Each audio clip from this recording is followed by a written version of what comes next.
The other day I lost it. It went away, the result of something broken. I didn't know it was an actual thing until now. 1.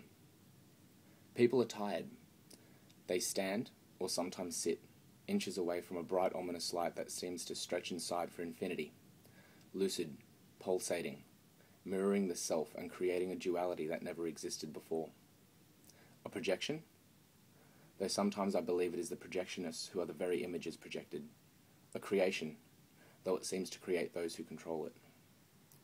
A rift has occurred, and perhaps no one remembers when it did, out of it bringing into being a world with no size, no dimension, no telling of then and now, a place whose expanse is greater than the reality which it exists within.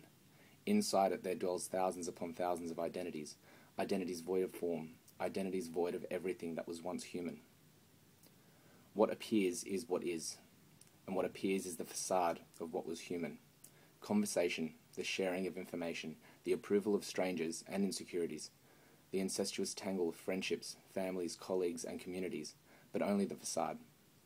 What is not wanted is deleted. What threatens is purged. Whomever is disagreeable becomes unseen and unheard by the controller, the I, the one who believes they are in control of the world beneath their fingers. However, in reality, our enemies do not disappear. Those who differ, those who do not submit to our milieu, still exist within it. 2. A leak has sprung. People now resemble the selves that they have created. People are becoming the fiction they have written. But which is fiction? As I stand surrounded by beings whose lives are lived in this place, I am alone. They are not here, they are in there. I am the one not in the world. I am the one outside. They are the ones who live in what is, in the real. Physical things no longer satisfy their tongues. Tangible things no longer satisfy their minds. Virtual things have become commodities of the human will. Almost like being unplugged, one falls, collapse, forgetting to feed the shell that's quickly taken for granted, the human body. Nourishment is replaced with instant gratification, long-term benefits traded for clicks. Some of them realize, but this realization falls on deaf ears, numbed thoughts, and like a junkie to the pipe they return, knowing their lack, understanding their folly, shrugging. Why do they continue? Why can they not see what they have become? What cycle propels them into and out of this beast that they've created but now struggle to tame? 3. The consciousness is split in two. Bipolar, dual, not the one, not the center, not I.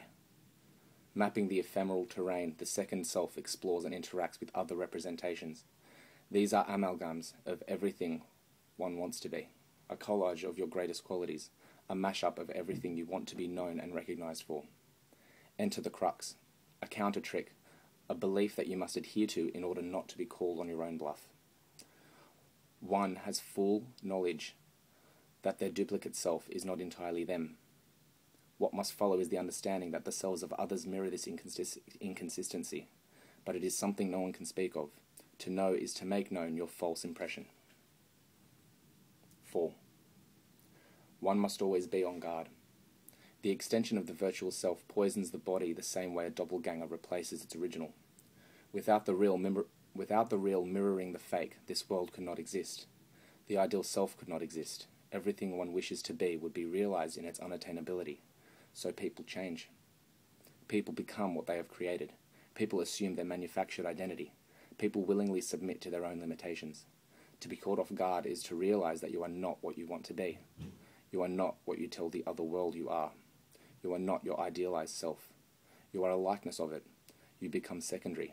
You become the other. The other becomes I, and the other begins to control your reality.